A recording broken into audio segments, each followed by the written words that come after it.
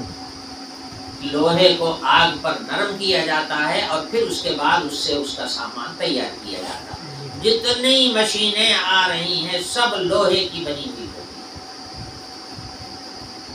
اور طریقہ وہی ہے کہ لوہے کو نرمایا جاتا ہے، پھر نرما کر کے پھر اس کو ڈھال کر کے یا نرم کر کے اس کو اس کی شکل بنا دی جاتی ہے.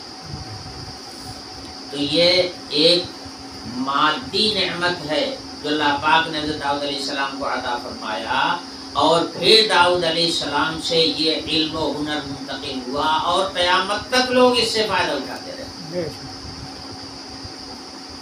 سمجھے؟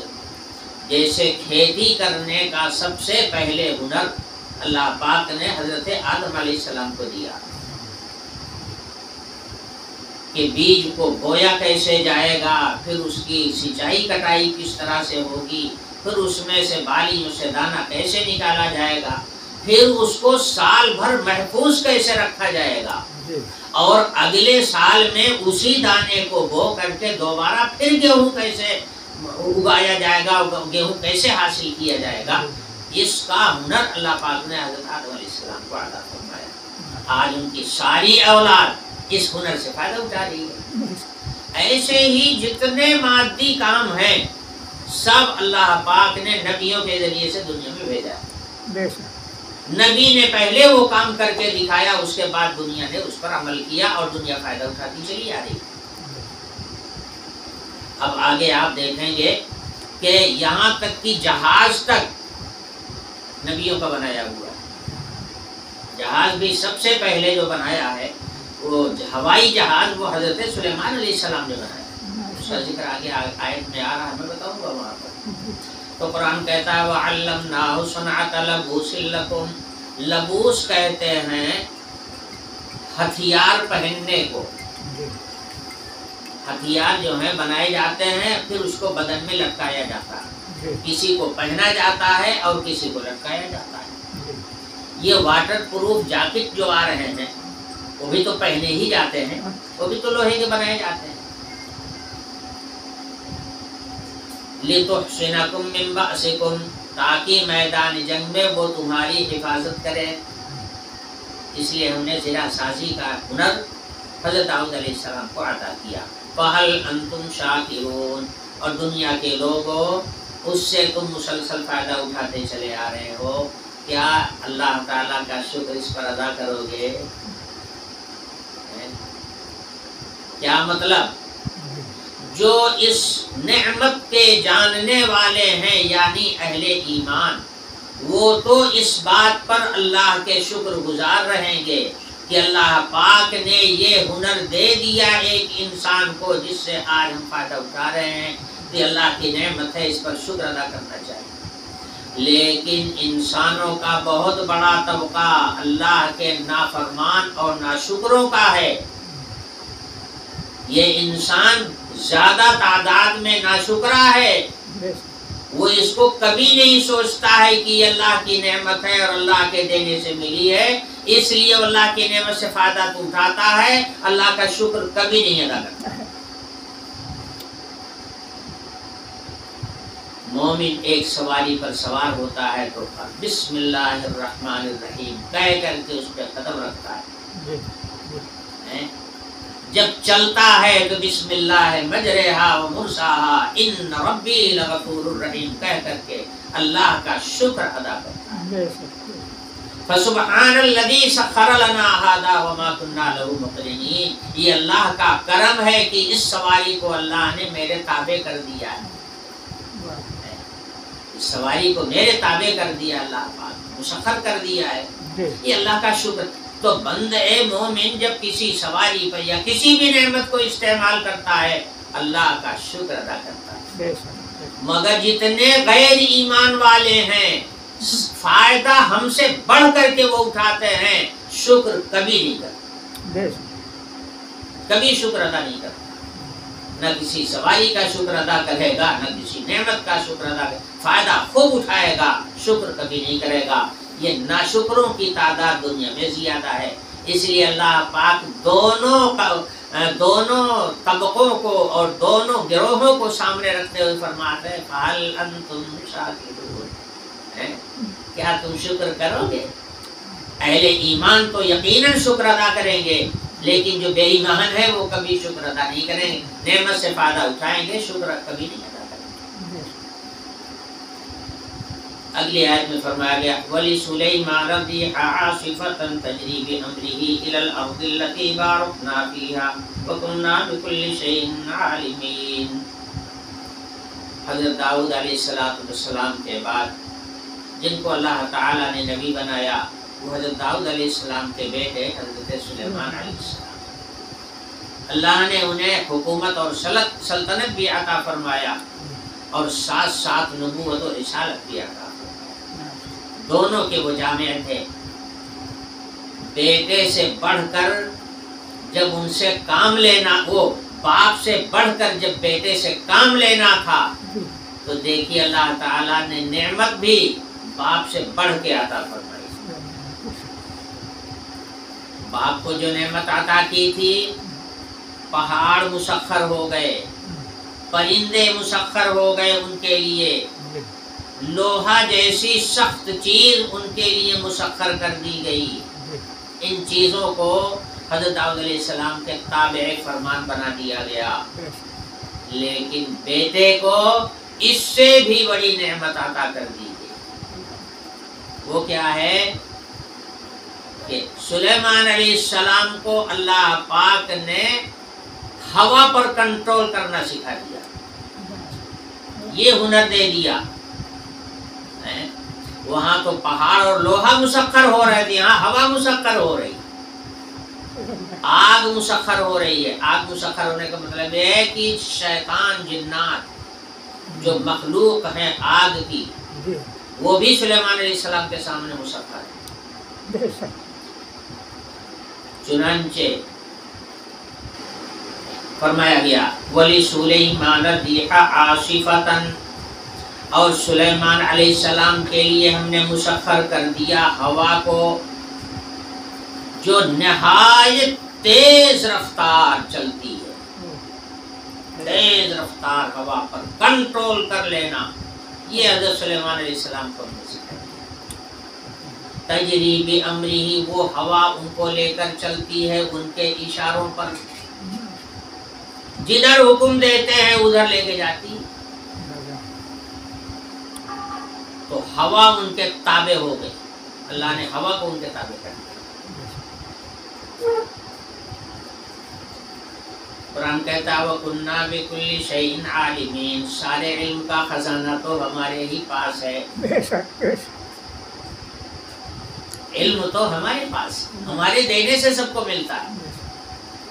اب دیکھیے حضرت سلیمان علیہ السلام کو بتایا کہ یہ ہوا جو ہے سلیمان علیہ السلام کو لے کر کے چلتی تھی اس علاقے میں جس علاقے کو ہم نے بابرکت بنایا، مراد ہے ملک شام کا علاقہ۔ حضرت سلیمان علیہ السلام کا رہنے کا جو مرکز تھا، یا کہہ لیجئے کہ حضرت کا جو دارالسلطنت تھا وہ ملک شام تھا، فلسطین کا علاقہ۔ یہ فلسطین کا جو علاقہ ہے یہی حضرت کا دارالسلطنت تھا۔ حضرت نے لکڑی کا جہاز تیار کروایا اور کام پر مقرر تھے جنات، انسان، اور حضرت کا جس سے جی چاہتا کام لے لیتے۔ جنگل کے درندے، جنگل کے چرنے والے جانور، پرندے، جنات، شیطان، انسان، سب حکم کے تابع تھے، جس سے چاہتے جو کام لے لیتے۔ تو ہوا کو بھی تابع کر دیا اور جنات شیطان کو بھی حضرت کے تابع کر دیا۔ مفسرین نے لکھا ہے میرا اندازہ یہ ہے کہ یہ اسرائیلی روایات میں سے ہے جس کو نقل کیا ہے مفسرین نے بھی۔ حضرت نے جو جہاز بنایا تھا لکھا ہے کہ اس کے اوپر 3000 کرسیاں یا کہ 6000 کرسیاں لگتی تھی.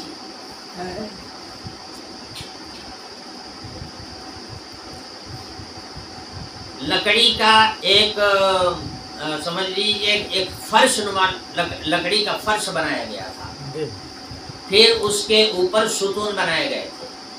1000 ستون تھے ان کے جہاز میں, اور ہر ستون میں 1000 خانے بنے ہوئے تھے.